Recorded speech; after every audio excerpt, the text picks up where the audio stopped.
Welcome you to customer.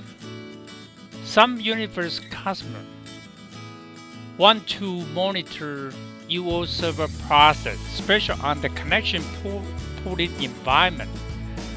Sometimes need to know which process relate to connection pooling application. So first, for the UO.NET, UOJ, you need to understand how UO connection work. All the UO client connect to your Universe server. You will connect to UniRPC daemon by default with 31438 port. You are looking for UniRPC services file to spawn UVCS. Actually, is UV API _server. Then you will spawn another slave called UV API _slave. After section is created, actually your client direct connect to UV API _server, and UV API server you will talk to UV API slave. But for the license, for the process ID, actually is the same UV API _slave. So we can easy to call the subroutine on the server side. So here's an example. You can create call subroutine called get UO PID to return PID. That's just the simple syntax we use in the USERINFO to get the number, the process ID number back. Then after get the return data, then we get the PID put in the parameter 1. So you can using call subroutine function to return this information back to your client application. I will try to show you how it works. So first, so you can come back on the server side. So here the server side machine, I already, for example, in the hs.sales account, in the BP folder, I created one program called get _UOPID. That's just the program syntax. So when you get it, so you can run it. So you can compile it.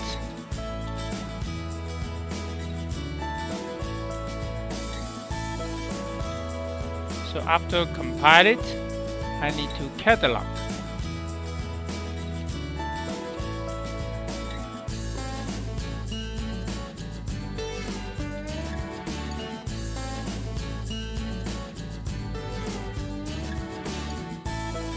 So after I create it,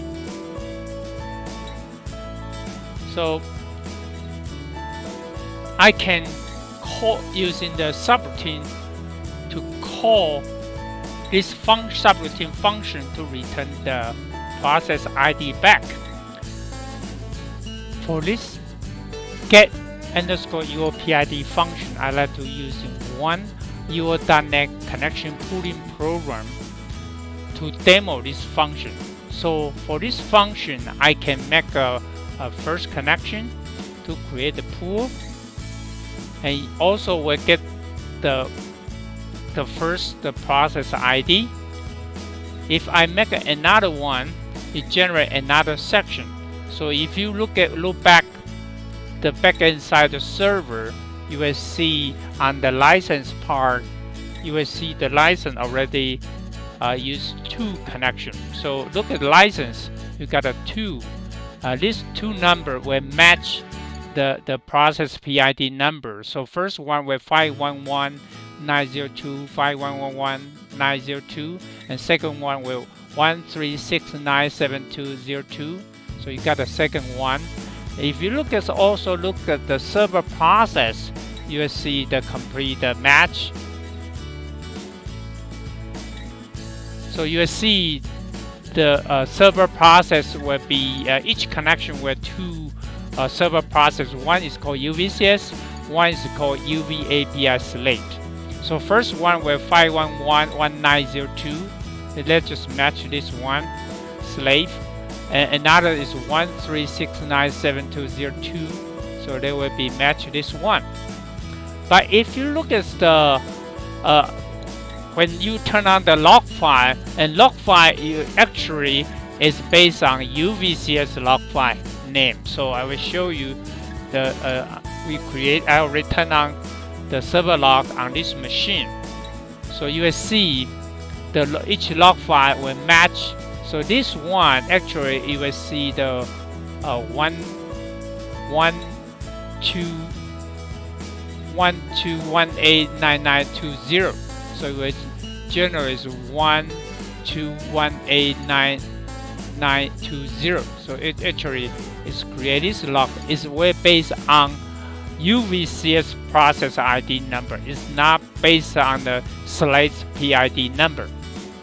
So if we close the whatever we can close the first one, then if you close the section and then we go back to check the server side, you still see the server connection still connection 2.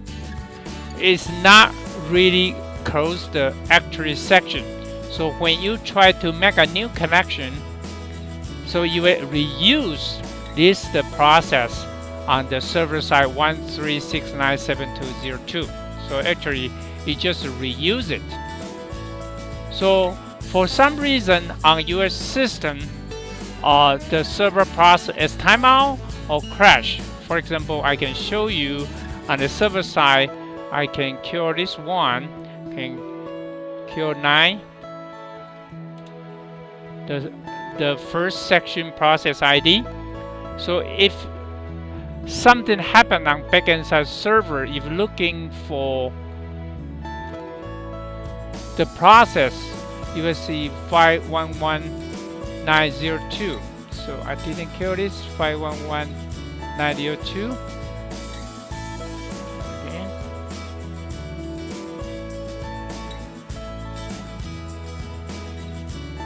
So it's gone. So if you look at the try again,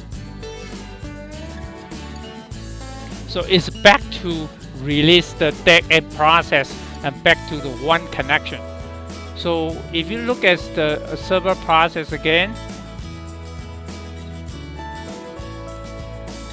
so it's back to just a 2 server process. One is server, one is slave. So when this happens, then we can, if you run the command, you will see fail. But actually inside the program, you need to close the section. After you close it, you just make a new connection. Everything is back to the normal. You will spawn another server process and will continue to work. So if you look at the UV license, so actually it created new server process to respond your request. So that's just how connection pooling to recover your broken section. So I try to demo this function. If you look at the program on the your Visual Basic program, so this way, just how you connection to get underscore your PID to get the process ID back for each connection. Then when I run the command, when server is gone, then you need to just try to catch the error and just close original section. So next time you make a new connection, you will know a section is broken, so you will reopen the new connection for next request. So this program just show you the function. Hopefully you can learn in this video, enjoy this video, and then how you handle broken section on your application.